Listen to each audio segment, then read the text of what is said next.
கோவை மாநகரில் பாரத ஸ்டேட் வங்கி கிளைகளில் சேமிப்பு கணக்கு வைத்திருப்போர் குறைந்தபட்சம் 5000 ரூபாயை இருப்பு வைத்திருக்க வேண்டும் என்று அறிவுறுத்தப்பட்டுள்ளது. இதனால் அங்கு வசிக்கும் நடுத்தர வர்க்கத்தினர் அதிர்ச்சிக்கு ஆளாகி இருக்கிறார்கள்.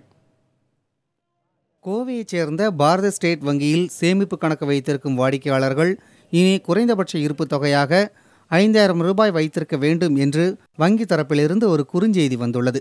இதனால் நடுத்தர மக்கள் அதிர்ச்சிக்கு ஆளாகியுள்ளனர்.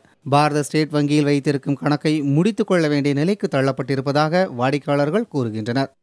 எனக்கு சேலரி அக்கௌண்ட் தான் நான் யூஸ் பண்ணிகிட்ருக்கேன். இப்போ வர எக்ஸ்பென்சிவ்லாம் பார்த்தா 5000 வந்து என்னால் மெயின்டைன் பண்ண முடியாது. ஒரு 2000 3000னா ஆவரேஜாக மெயின்டைன் பண்ணலாம் மந்த்லி. அதுக்கு மேலேனா ரொம்ப கஷ்டம் மேடம். ஏன்னா எஸ்பிஐட்ட ரிக்வஸ்ட் பண்ணியிருந்தோம். நீங்கள் ஏதாவது கிராமத்தில் இந்த மாதிரினா 1000 ருபீஸ் மெயின்டைன் பண்ணலாம் அப்படின்ட்டுருக்காங்க. அதுக்காக நான் கிராமத்துக்கு போய் இது பண்ண முடியாது இல்லைங்க.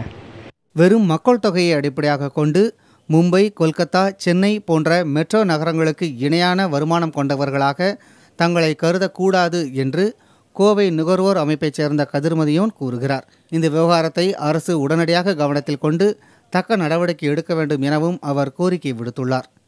2011 பாப்புலேஷன் பேஸ் பண்ணி தான் மெட்ரோ ஆச்சுன்னா அப்போவே அங்கே சொல்லலாம், இந்தியாவில் நிறையா மெட்ரோ இருக்குன்னு சொல்ல வேண்டியது தானே. ஒன்லி 6 மெட்ரோன்னு மட்டும்தான் எல்லா இடத்துலையும் வந்தது. இப்போ திடீர்னு சார்ஜ் பண்ணும்போது தான் எல்லாத்துக்கும் இது தெரியுது, இப்படி அது சார்ஜ் பண்ண போகிறாங்க, இது மெட்ரோங்கிறதே. எனக்கு தெரிஞ்சு இதெல்லாம் வந்து கிளாஸிஃபை பண்ணுறது லோக்கல் பாடி, மெட்ரோ சேர்மன்னா அதனுடைய நாம்ஸே வேறு. ஸோ பேங்க் இது தவறாக இது பண்ணிகிட்ருக்கு, சரி பண்ணணுங்கிறது பேங்க்குக்கு நாங்கள் வேண்டுகோள் விடுக்கிறோம். அரசாங்கம் இதை இன்டர்ஃபியர் பண்ணுறோன்னு எதிர்பார்க்குறோம்.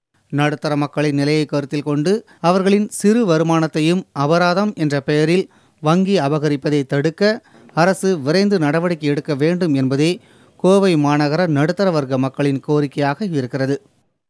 எஸ்பிஐயின் இந்த குறுஞ்செய்தி அறிவிப்பு தொடர்பாக நாம் சம்பந்தப்பட்ட அதிகாரிகளை தொடர்பு கொள்ள முயற்சித்தோம். ஆனால் அவர்களை தொடர்பு கொள்ள முடியவில்லை. எதுவாக இருப்பினும் இந்த மக்களை அதிர்ச்சிக்குள்ளாக்கிய இந்த அறிவிப்பு தொடர்பாக எஸ்பிஐ உரிய விளக்கத்தை தர வேண்டும் என்பதே எஸ்பிஐ வாடிக்கையாளர்களின் எதிர்பார்ப்பாக உள்ளது. புதிய தலைமுறைக்காக ஒளிப்பதிவாளர் தீபனுடன் ஐஸ்வர்யா, கோவையிலிருந்து.